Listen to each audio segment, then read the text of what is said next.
Well, hello there, and welcome to another tank review. I'm Corny Swiss, and today we're looking at the T32, a rank 4 7.0 battle rating American heavy tank. Now, as with all reviews, the various parts of this review will be timestamped down below in the description, so feel free to check those out, and if there's a certain portion of the review you don't want to watch, well, all the parts are timestamped down there, so you can just go click off to wherever you want to watch. But if you want to hear the garage portion of this review, let's get started. So the T32 was a heavy tank idea produced at the very end of World War II. It actually never saw service. The project was canceled. Oh, I lost that game. That's sad. Project was canceled, and it never saw, and the prototypes were scrapped, or the vehicles that they had made were scrapped. The idea was that the M26 Pershing was too lightly armored to deal with heavier German tanks, and it just didn't fit the bill. So they decided we're going to make a more heavily armored tank with the same design, but we're going to just make it have more armor and a longer gun and bigger gun and things like that. So the T32 looks very similar because it is based on that chassis. However, they had to expand the hull, add more wheels, and do all kinds of stuff. But we have the T32 here in War Thunder. It's a 54-ton machine, 770 horsepower at 2,800 RPM, or 770 if I said that wrong, 35 km/h top speed. It has decent grunt in the engine. The T32 doesn't, it accelerates fairly quickly, and it goes fairly fast in reverse. However, its max speed isn't that high, so it's a lot like the Shermans in the sense that it doesn't have the great top speed, but it does have some acceleration, so maneuverability it doesn't really suffer. 41 degree maximum inclination and a turret rotation speed of 24 degrees a second. The turret rotation speed is actually kind of big on this tank, and that comes down to the armor, which we'll talk about in more depth. But 24 degrees a second is really, really good, and that's common amongst American tanks to have a very good turret rotation.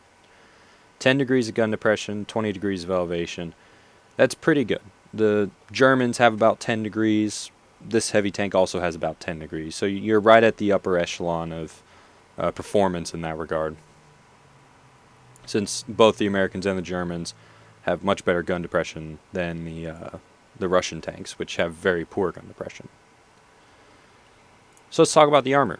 And this gun depression, 10 degrees of gun depression, is going to become very clear why that's important. So we pull up the armor profile. You'll immediately notice just from the colors that the turret face is where the thickest armor is, and you'd be right. This gun mantlet is 298.4 millimeters thick, with effectively 298 or 299, whatever. Behind it is a section of armor that is also the same thickness. It doesn't cover the entire front of the tank. There is openings right here just on either side of the gun. However, they're small, and this is still almost 300 millimeters of armor. There aren't many, I don't think there are tanks in this game that will penetrate this gun mantlet. It's just really thick, and the armor behind it is very thick. So effectively you have almost 600 millimeters of armor in places right here. Right down this line, there's about 600 millimeters of armor you have to get through. That's a lot. Now, the cheeks of the turret, that's where the issue lies. So you have this almost 300 millimeters of armor. Well, right off the turret, you have less than 200 millimeters of armor until the sloping starts to take over on this seam right here. You can see it very clearly right there on the tank with the armor profile.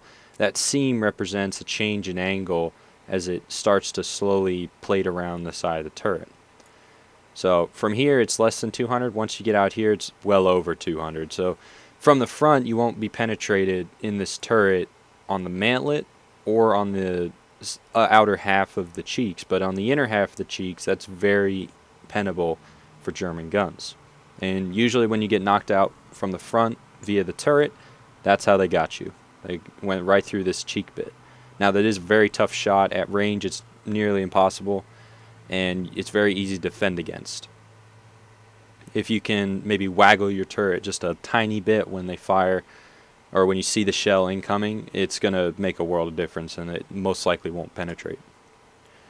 Now, the front of the hull It's 127 millimeters, which is a little light, but it is sloped back at 54 degrees, making it effectively about 190 to 200 on the plate, and then this upper bit right here that slopes drastically upwards is over 300, so you won't get penned there.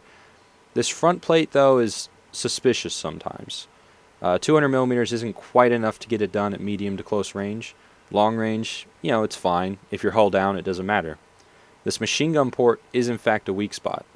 Alright, as far as I can tell. And the reason I say that is because it's flat. There's armor. It appears that there's armor behind it. I don't think, because it's too hard to tell if there's actually an armor hole behind it. I feel like there might be. I don't know. But regardless, it is a flat piece of the armor that takes no advantage of sloping right here. Right, so I've been knocked out from medium range by someone sending a shell right through this machine gun port.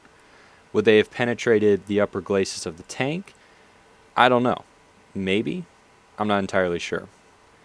So the upper glacis is decent, but it really would rather benefit from angling and things like that, getting that thickness a little higher.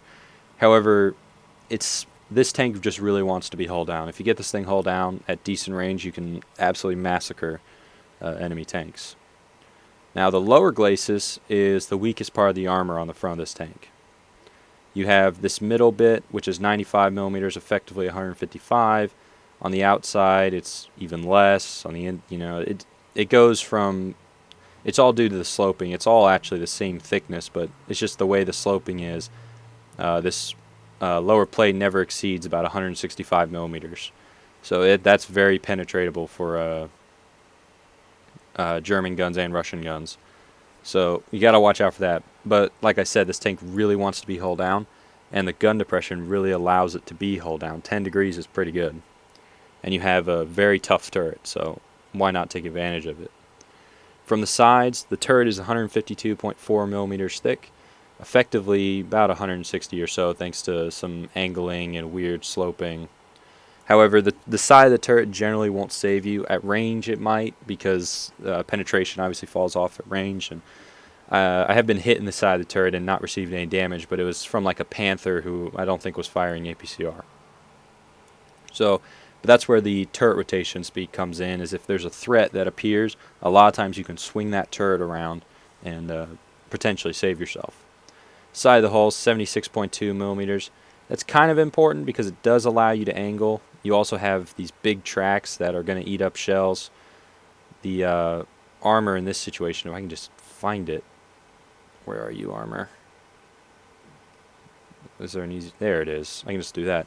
214 millimeters on the front of the upper glacis, just about 230.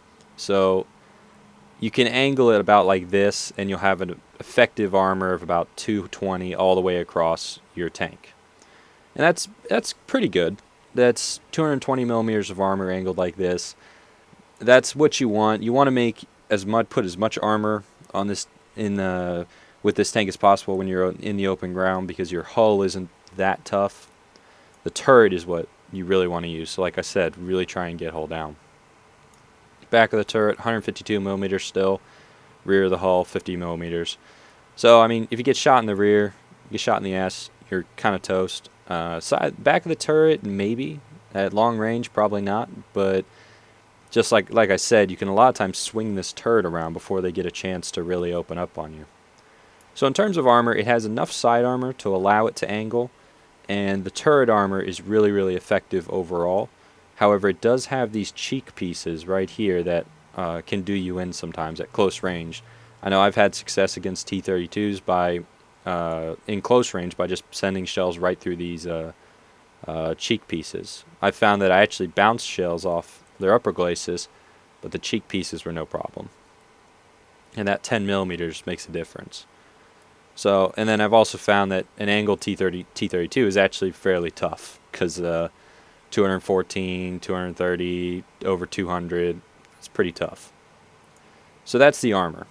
Let's talk about the gun. You have a 90 millimeter T15E2 cannon with 54 rounds of ammunition, and a 30 cal machine gun with 4,000 rounds of ammunition. Now, the T32 comes with base 2 ammo types, and you don't actually unlock any others. You have the APCBC shell, which has 213 millimeters of penetration at 10 meters, 198 at 500, 151 at 1500, and 143 at 2000 meters. It's a 10.9 kilogram shell at 975 meters per second. It's a pretty good shell. The one downside to this shell is that a lot of times you penetrate the tank, but maybe the shell goes clean through the tank because it didn't fragment, and you do 0 damage to the tank. I've done that with the front of Panthers at close ranges, where I just send a shell right through his turret and it just exits out the back, and it doesn't do any damage because it didn't hit anything. This shell doesn't explode inside the enemy tank, right? Like a AP shell with obviously the exploding damage effect would have gone in and exploded and caused serious problems. This shell relies on fragmenting, which is why this tank honestly does a little bit better at longer ranges, not only because of the armor, but also when you send that shell through the turret, it's traveling slower, and it gets a chance to really fragment and spray the crew. I found that at close ranges, it's actually hard to one-shot Tiger 2s, but at longer ranges, I find that you have less of a problem because the shell is traveling slower and it gets a chance to fragment inside the tank, and you can actually just spray everybody and maybe hit ammo or something like that and cause serious issues. But, that's something you have to be aware of, that the shell has a tendency to just penetrate and keep going. The HE shell, it's the HE shell. You could probably use this to knock out guns. I feel like 90 millimeters is a decent caliber. It's not going to knock out a tank for you, but it travels at 975 meters per second, just like the AP round, so it's not hard to aim, and it's the same weight. Penetration obviously is horrible, 17 millimeters, but if you're shooting at maybe a anti-aircraft truck or maybe just trying to knock out a gun, this might be effective. I don't personally use any of it. If I'm going for knocking out a gun, I generally use the AP because I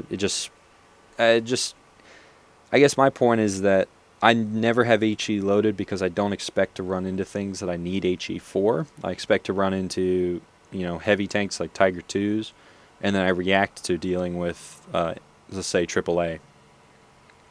I don't go walk around the corner thinking I'm going to be faced with a light tank. No, I go around the corner thinking there's going to be a heavy tank at the end of this, and I need to be prepared to penetrate the front of his tank, which is why I really prefer using just solely this T32 shot. But it does have the issues, as I've said, where the shell just over-penetrates, which is a little bit of an issue. But it's usable, it's manageable. It's not the end of the world, but it could be a lot better. X-ray of the tank, you have the driver sitting in the bottom right, you have the machine gunner in the bottom left, you have the loader in the upper right, in the right side of the turret, gunner and commander in the left side of the turret. The ammo layout is interesting because you don't have the ammo all over the place like Russian tanks. The ammo is actually concentrated in 2 locations. You have an ammo rack in the back of the turret, the back right portion of the turret behind the loader.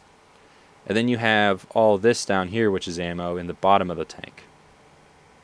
I kind of like this layout because at least the ammo's is behind the easiest to protect portions of the tank. So we'll line up just right on this ammo right here, and you can see it's right behind this gun mallet. And it's very easy to get hull down and not expose this lower plate. So the ammo rack of this tank is actually fairly safe. Now if you get penetrated in the side and the shell maybe ricochets in the back of the turret, that could be an issue for your ammo. Or in the cheek part here, but at least it's not going straight through your ammo rack. From the side, the very back of the turret is a good place to shoot. It's full of ammo. The lower part of the hull is good. Just the side of the turret's not bad. I've been knocked out plenty of times on the side of the turret. It causes too many problems in here with an AP or an APCR shell. Fuel tanks in the back part of the tank, radiators, transmissions rear mounted, and more fuel tanks. So it's very difficult to set this tank on fire because all the flammable things are in the back of the tank. Whereas in most tanks the transmission would be in the front, this time it's in the back, which has its disadvantages, has its advantages. The main advantage though is that you won't be set on fire very often in this tank, and I found that I was only set on fire maybe 1 or 2 times while I was playing this tank, and it was totally because the enemy had flanked me or whatever and had gone for my engine or something like that. So anyway, the layout's pretty good. I kind of like the layout. If you have to fight this thing, the right side of the turret, the back part of the turret right here, this is where you want to go for that one-shot kill. I mean, the driver's sitting here, the gunner's on the other side. So if you really need to disable him, it might be better to go for the gunner first, because the gunner is behind the gun mantlet, but you do have this bit right there, which will in fact maybe clip him on the way out. And if you get an AP shell on the turret, you know, it's going to be a serious problem. So that's kind of the layout of the T32. The armor, the turret armor is really, really good with some weak spot, tough to hit weak spots on the sides of the gun mantlet right here. The upper glacis is fairly tough, but you really want to be hull down and not show the lower or upper glacis. And angling is not a bad idea if you do have to show either your upper or lower glacis or whatever. If you have to show your plates here, angling is not a bad idea. This will not get you killed. My experience is, if they're able to penetrate your side armor like this, they were able to penetrate your front armor like this. So there's kind of no reason not to angle. Maybe you get lucky, or maybe you increase your armor just enough to bounce some shots. So that's the garage portion of this. The garage, actually, no, it's not. Rate of fire. With a mediocre crew, my reloading rate is 18.2 seconds. That's kind of long for a 90mm gun. However, a lot of times that's not what gets you killed. What gets you killed is being flanked and things like that, and that kills every tank. It does kind of suck that the rate of fire is so low, but that might be more a function of my crew. So something to keep in mind. As far as I can tell, the rate of fire isn't quite as good as other similar guns at this this caliber. For example, 88s fire much faster in 18 seconds, which is mainly what you're going to face is long-barreled 88s. So keep that in mind. You won't beat them on the reload, but you do have much more effective armor than they do in terms of your turret. So using your turret to your advantage is critical. But anyway, quick overview. Like I said, the armor from the front is pretty good. Angling really helps. The turret has cheek weak points that you need to be worried about. Maybe waggling the front of the turret can be an effective way to stop people penetrating that. From the side, you're kind of toast, but the turret rotation allows you to maybe defend the side of your turret.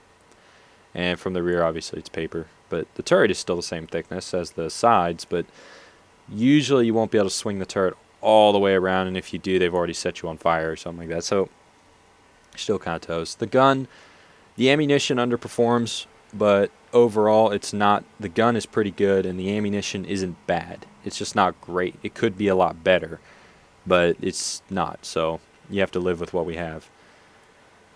So, but like I said, the damaging effect may not be that great, but you know, it gets the job done, and being at a little farther range isn't a bad thing. This tank really only gets into trouble when it starts really closing into close ranges where, like, Ferdinands, Jagd Panthers, Tiger 2s all beat your reload, and they can get that second shot off, because you're not likely to one-shot them at that point unless you directly hit the ammo rack. So, anyway, that's the garage portion of this review. Let's watch some replays, shall we? So here we are on a simulator battle on the White Rock Castle map, or White Rock Fortress, or whatever its name is. I still don't know what it is. I don't think I'll ever know what it is. It's like Ash River. It took me forever to learn that map's name. But I'm in the T32, and my plan here is to basically advance into the field and then find a nice little hill that I can sit behind and shoot back at the Germans who are doubtlessly going to be on the ridge.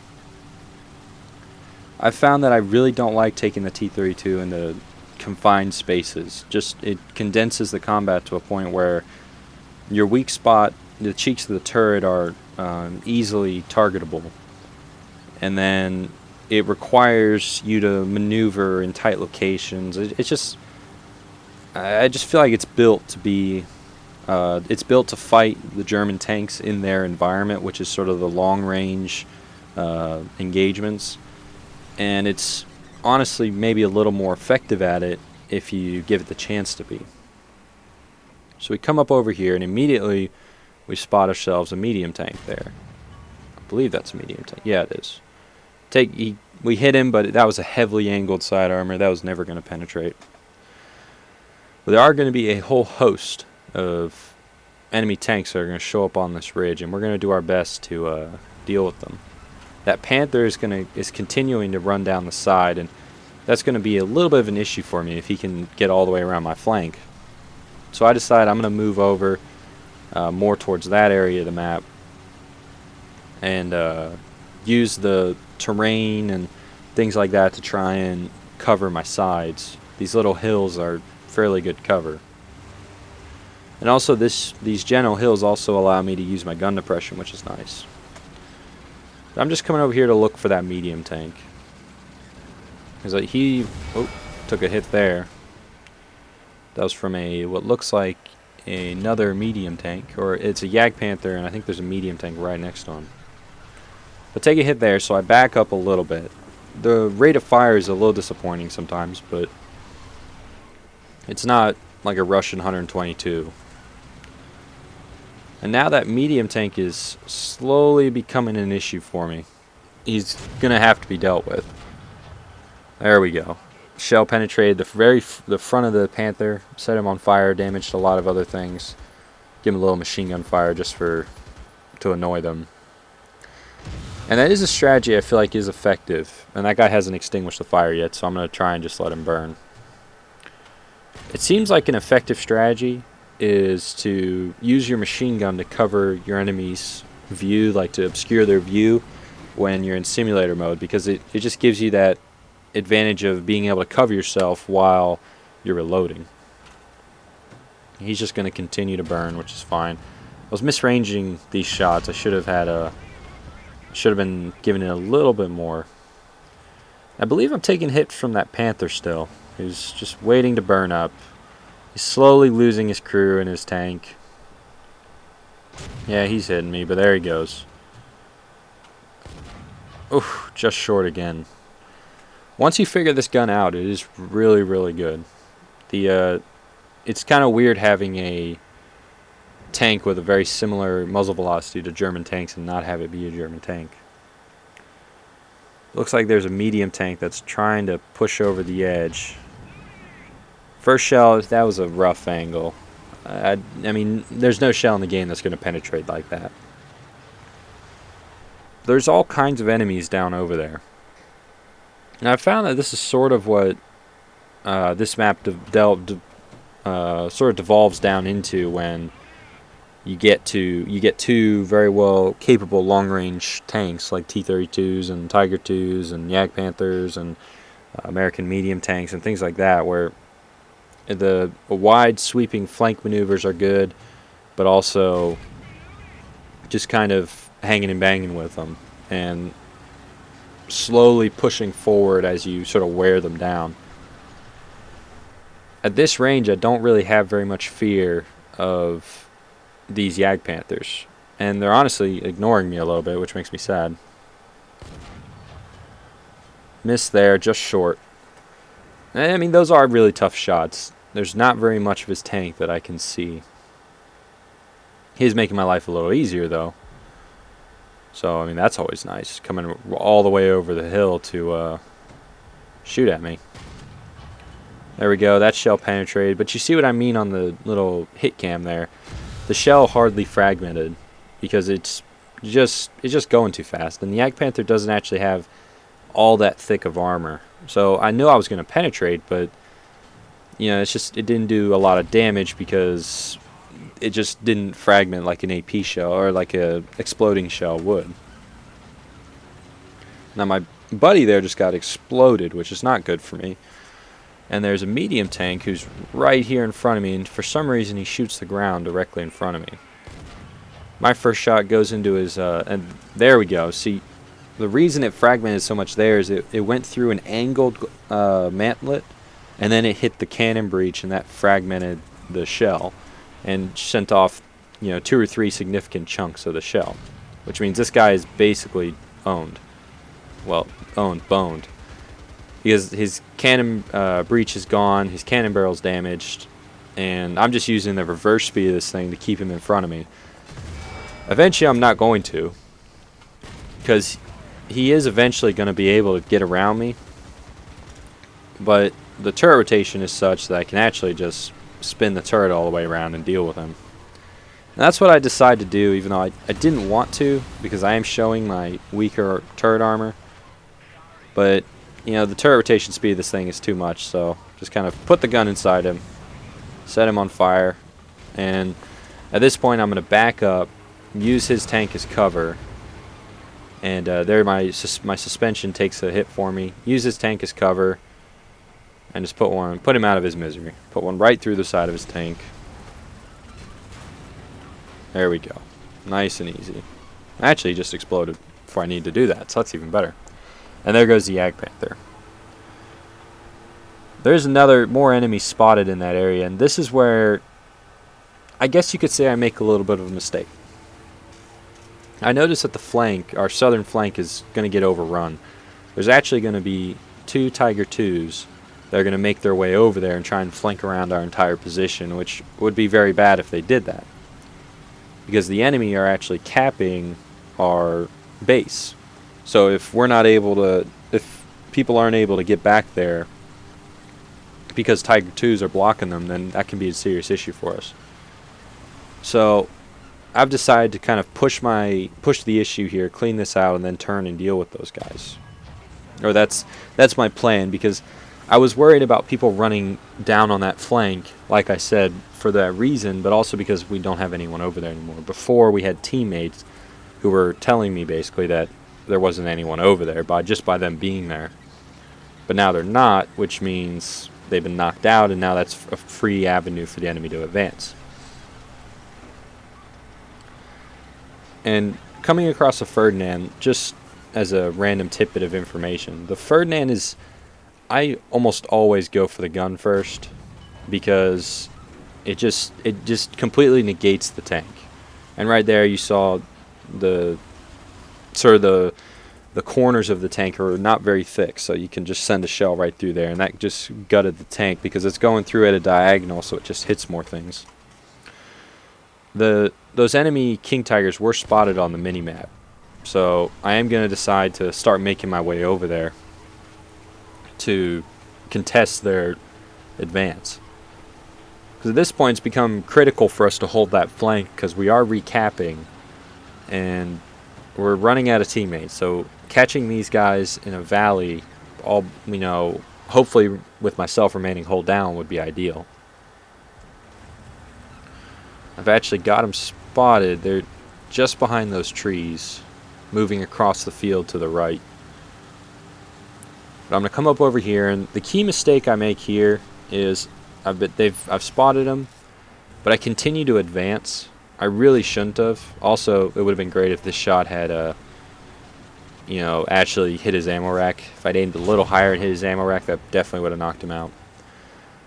But I don't want to advance right here. I want to sit right here, because one of the King Tigers shooting the hill in front of me, trying to hit me. The other King Tiger is now disabled a little bit. I should have continued firing at that one and knocked him out, rather than advance and press the issue on this one, because this guy isn't going anywhere as long as I'm here. And now I've allowed 2 King Tigers the chance to shoot at me. And you can see he sends one right through my upper glacis and got the cheeks of my turret and got my gunner, which is a great shot by him, and you can see he's going for those shots. Now right here I'm trying to just annoy him and obscure him so that he doesn't continue to shoot me there. But right there, I'm stuffed right here. They're penetrating the side of my turret ring, or the side of my turret, and the next shell is actually going to go clean through the machine gun port that I was talking about earlier. So you need to be mindful about that thing. The key thing to remember there, I shouldn't have kept advancing. Only have one tank shooting at you at all times. But anyway, let's move on to the next replay, shall we?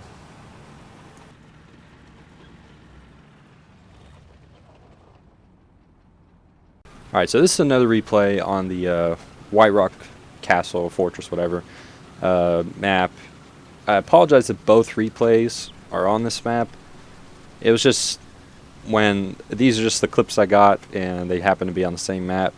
And honestly, this map gives you a better chance of gives me a better chance of demonstrating how this tank I think really should be played. But strap in, this is a long one. Now, the plan is the same as the previous replay. I want to push forward, take these little hills, take this big open field, and sort of drive them back into their spawn and hem them in so they can't get out on the flanks, and our tanks who go into the city can deal with them and then push right out. Now, obviously, plans never go according to plan, or else, everything would be great. But I'm coming up the hill here. Probably shouldn't have come over the hill. Probably should have gone around the sides, but there's all kinds of nice little hills here where you can be hull down or just show a very heavily angled upper glacis and return fire. But these little hills here are going to be my little base for a while. So Panther spotted, but he's not a huge threat to me at this range. We saw in the last replay that it took Tiger 2's hitting me really well, very good shots, to really cause me some issues. Trying to range in this guy, and so if I'd aimed a little lower, maybe you get a penetration, but that was probably should have gone more for the turret face. Should have aimed a little higher. So Tiger 2H has been spotted up on the hill there. Give it a little boom. That's what I'm talking about with this tank actually being more effective at longer ranges. Sure, penetration drops, but what the penetration drop indicates is the shell is traveling slower. When the shell travels slower, it has a greater chance of that shell fragmenting and spraying the inside of the tank with very fast-moving shrapnel. And right there, all that happened was the shell fragmented and just sprayed everything, hit the ammo rack, and toasted the tank. Alright, so it is possible to one-shot Tiger 2s. The big thing to remember, though, is at close ranges it's difficult. You need to aim, like with APCR, you need to aim at very specific components. So, for example, if you know that their driver's been knocked out and they don't have many crew members left, it might be better just to shoot where their machine gunner is. Knock him out type thing. Just kill them by killing their entire crew. Now, here we have quite a few enemies who are attempting to come over this little ridge or just posting up to try and give me some trouble. The big thing I need to keep in mind here is that I don't want to advance. I don't want to close the distance because, there we go, sprayed the transmission. Too bad it wasn't enough. I don't want to close the distance because it's playing more so into their favor than it is to mine. Now this Tiger 2H, notice how I didn't just turn the turret. I had learned my previous mistake and I actually backed up so that I had a better chance of bouncing his shot with my turret face rather than giving him my hull. And right now if he does have my hull, now I'm angled and it won't be a very easy shot. But he misses that shell. He's still sitting there. So he put one right through his turret and you can see the shell fragment. Bam. If you can get it through flat, heavy bits of armor, it's really nice. Now that doesn't happen all the time at that range.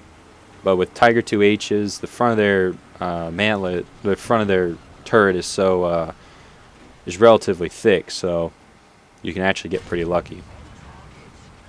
First shell into the Tiger 2P, got his cannon breach, nailed some crew members, which means he's, for all intents and purposes, disabled. As long as he's moving, I know he hasn't stopped to repair. So he can't fire the gun at me, so I'm just going to take my time, going right through his very exposed lower glacis, and he blows up. Which is very nice. And the key thing there was he was at such close range, it was better. I thought about shooting into his turret face, but I think if I would have shot into his turret face, the shell would have penetrated but just gone clean through. I don't think it would have actually done anything to the tank. Shooting through the lower plate right there almost guarantees it will hit something because it's going to just gut the tank and go up on a diagonal rather than just clean through. Gives it more space for the shell to fragment, more space for the just more stuff for the shell to potentially hit. Now there's all kinds of tanks on the to my left, and they're starting to become a little bit of a concern, because if they're able to sort of push together, they could easily overwhelm my position. Now I do have a teammate off to my right who is sort of securing that flank for me. So I decide maybe it's more important for me to focus on the left. And it helps that medium tank just got obliterated. Because if he had still been there, it would have been very debatable for me to move and show my side and rear of my tank. But I think I'm going to take 1 or 2 more shots from this location and then move, relocate, and get to the other side. And I think on that Jagdpanther, like I think I've said it a lot, but if I'd had an AP shell there, like a standard exploding AP shell, and it had penetrated, that he probably would have been one shot. But that's not what this tank has. You have to use it. There's a Tiger P over there who's a little bit of a problem, and I was initially worried about it, but then I realized that if I move forward and around this corner, there is like a rock I can use as cover. I'll be in a little ditch, so it'll be very difficult for him to shoot at me. Or I could just sit right here, which isn't the best idea. But then eventually I do move over the little cliff. Now, Jagdpanthers are tricky. They have so much sloping that's oftentimes very difficult for the round to dig into the surface of the tank. But he doesn't seem to be all that concerned with me. Or he's repairing or something. So we're just going to continue to hammer him. Hopefully we'll get lucky one of these days. Or maybe 6 cold dark centuries later we'll finally penetrate. A little bit of machine gun fire to obscure his view.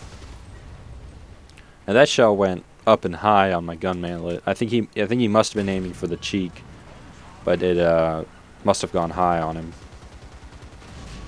And right there, the face of the turret took that hit as well. The turret face of this tank is very, very strong. If you only expose that, it's very difficult for the enemy to knock you out. They have to get lucky or be just really, really good. Both of which are entirely possible, but entirely unlikely. But this Jagdpanther's giving me fits. So I'm going to decide, you know what, I need to switch targets. I'm having trouble with this Jagdpanther. It might be better for me to shoot something else. Or shoot my machine guns at him and then fire at him again. Okay, that time, there we go. A nice transmission fire. That will become an issue for him very quickly. And it isn't the premium one, so it's not a given that he has a fire extinguisher. But he did. As you can tell, there's no more smoke coming out of his tank. And now we're back to firing at a very heavily angled front plate there for the good old Jagdpanther. Now, what else is happening on the battlefield? The enemy tanks are kind of confined in that location, and we're slowly starting to wear them down.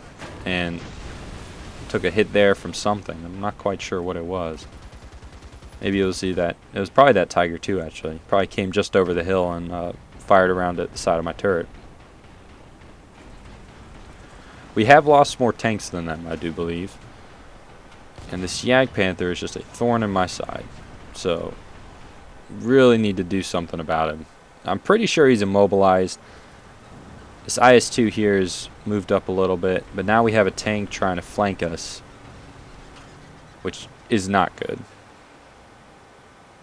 Pop around, shoot the Jagdpanther for the 16th time. Non-damaging hit. There we go. You know, definition of insanity. Do the same thing over and over and expect a different result. We have 2 IS-2s on this side. I was kind of thinking that maybe we should push forward. Maybe try and deal with this tank that's shown up on our side. But I reconsidered, and the reason I reconsidered is that for us to move forward, it would expose the IS-2s, it would expose myself, and the enemy are fairly well dug in. It'd be much better, like the Jagdpanther just did, is knock out, or the IS-2 just knocked out a Jagdpanther, which is probably the Jagdpanther I was shooting, which is really, really good, because now that's less pressure off this side. There's Tiger 2H who's over there. And basically it's become possible that I can push forward and start to take the fight to these spawning enemies. And this is where this gun can struggle. Lightly armored vehicles. This, what's it called? Ostwind is actually a little bit of a problem for this tank. I did headshot his loader, which is pretty impressive, I will say so myself. But it's just, his tank is so lightly armored that my shells will just penetrate regardless. And I need to really get a gutting shot that just wrecks the entire inside part of his tank. I'll just pop around again. He's still sitting there. I'm trying to go for that gut shot, but obviously I'm not getting it done. And he's just lighting up the front of my tank. A little unfortunate, but I just angle the front of my tank to maybe save my gun a little bit, waiting for reload. He can't hope to penetrate the front of my tank at this range. My shot goes in and I get his engine block, which causes him a little bit of an issue. Now he's on fire, and I just kind of back up. I'm going to poke around again to fire again, because, I mean, it's just annoying at this stage. He's not really causing me any serious problems. Now, the other tanks on the enemy team are a different story. It's entirely possible that they can outflank me here. My allies to the side have been knocked out. We do have a tank flanking all the way on that hill, and finally, there goes the Ostwind. Now it's time to deal with the other tanks that are in this area. Primarily, it's these tanks that are still holding this middle position here. Now, we've got a pretty good pincer movement going on. We got a guy who's sitting in their cap circle, and we have a guy sitting over their spawn. I take a hit here from a Tiger 2, and I start getting lit up by this AAA. Probably not the best idea to shoot the AAA, so I went for the Tiger 2.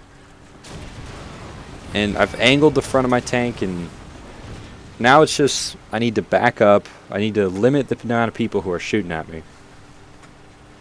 I'm looking for support. I really don't see any. And I'm considering my options here, because I need to push forward. I'm actually, oh no, they damaged my gun. That's unfortunate. Got to repair that. It's something I've noticed that does happen a fair amount. The gun on the T32 gets hit a lot, and I think it's because it hits the front of the tank, and then the shrapnel hits the gun, and the gun gets knocked out. But repairing the gun, waiting for it to come back, there it is. And now, time to start dealing with these enemy tanks again. There's a Panther that's been spotted right there. He's on my flank, so he's the first tank I need to go for. Unfortunate there. It would have been really nice if that had gone into his gun mantlet. At least that would have probably knocked out his cannon breech. But he's backed up, and now I can return my focus to this Tiger P, who is shooting other things and not me. Nice shell right through there, hit his cannon breech and his gunner. That's going to allow me to push forward. He should be too disabled to return fire on me. But it is still dangerous because the Panther is still over there, and I don't want to expose my side as I go around to this guy. But it looks like I'm really going to have to if I want to kind of push him out of there and give myself a real chance of winning this game. Because the enemy have taken out our guy in the cap circle. We still have a guy overlooking their spawn, but the issue is, as far as I can tell, not many are spawning. We'll figure out how many are in their spawn later. The Kugelblitz has burned up, which is really nice. The Panther is on my flank, but he's a little more preoccupied with the other tanks in his life. So I'm not all that concerned about him, and I'm becoming very concerned about the Tiger P. Because eventually he is going to be able to repair that cannon breech, and it should only take maybe 20 seconds. So I'm going to need to get in there and either re-disable him and then knock him out, or just knock him out. So I decide that, you know, he's the guy I'm going to go for.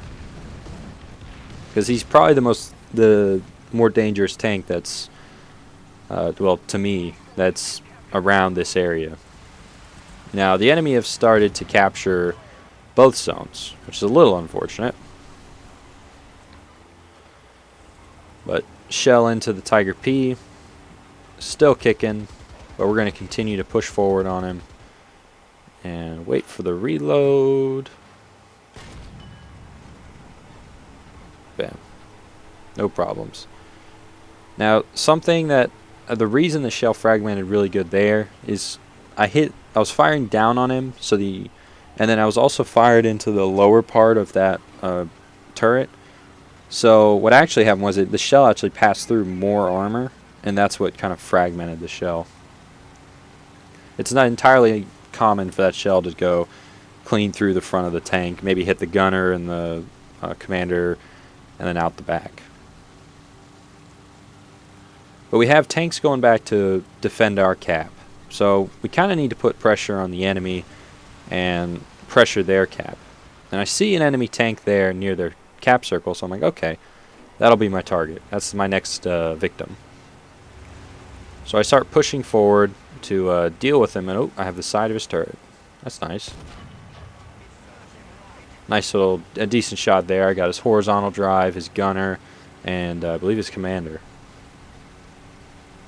So now there's blood in the water. So we got to rush over there to finish him off very quickly. So we're going to get up over here. Kind of an awkward shot right here. I'm not 100% sure where to go for, but the shell goes clean through his tank and hits an ammo rack on the way out, which knocks him out just fine. And now there's going to be a slew of enemy tanks. The enemy are spawning, and at this point I've decided that I have to be the rock they're going to crash on, and I have to move forward because there are bombers in the air and there is an enemy tank behind me. So I need to move forward, and I'm going to push a little too far. And that's ultimately going to be an issue for me. There's Tiger 2P. There's all kinds of big tanks, big nasty tanks here. My gun barrel gets taken out before I can fire. So I put this thing into reverse, and I'm trying to back up and at least give myself a fighting chance, but you know, it's going to be a serious issue. I'm going to have to stop and repair this gun because I can't defend myself without my gun. And my gunner just got knocked out. My turret is damaged. They're shooting through the exposed side armor of my turret. But I get my gunner back, and I back up behind this hill, and I'm going to decide to just basically stop and repair here because it's either I get repaired or I get knocked out. There's not a whole lot I can do about it at this point. I don't have the support because, you know, I made the decision to come out over here. So ultimately, yeah, crew knocked out. That's one way to do it. See what I mean? Right through the side of the turret, headshot the crew, no big deal. So, little unfortunate, but you did see how much damage the T32 can take. And that's going to be it for this replay. Let's move on to the final opinion, shall we? Alright, so opinion time. What do I think of the T32? I think it's a very good heavy tank for its battle rating. The gun has the penetration it needs. It's a little light for maybe T54s and things like that, but overall, it's good enough. The ammunition choice, I mean, I would rather have an exploding shell, but the shell is good enough, and at long range, it fragments well enough that's fine by me. It's not great, but it's not bad.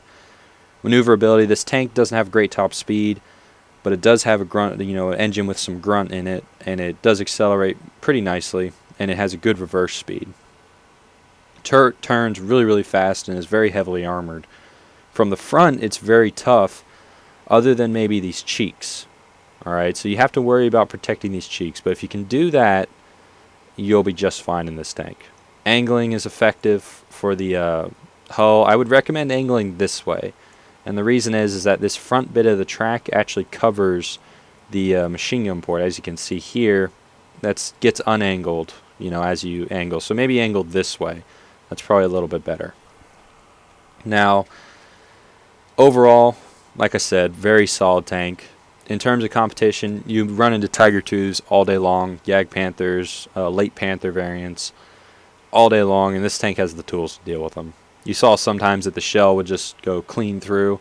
That's something you have to worry about, so try and find shots that maybe, if you know you can penetrate the front of the tank like a Panther, maybe find a shell trajectory where it has to go through more armor and then it fragments and knocks the tank out. Little counterintuitive, I know, but maybe it's something you'll get a feel for. When you play this tank, you'll understand what I'm talking about. But overall, it's a very good tank. If you're grinding for it, you won't be disappointed. The armor isn't, people say, oh, it has godly front armor. It's not godly, but it is very strong because it does have weak points that can be exploited. But at long range, this thing is very tough. So there you go. That's my review of the T32. I hope you enjoyed. Hope you learned something. If you have any questions, comments, concerns, put them in the comments section. I'll be more than happy to read and reply to those. And yeah, so thanks for watching. I've been Corny Swiss. I'll see you next time.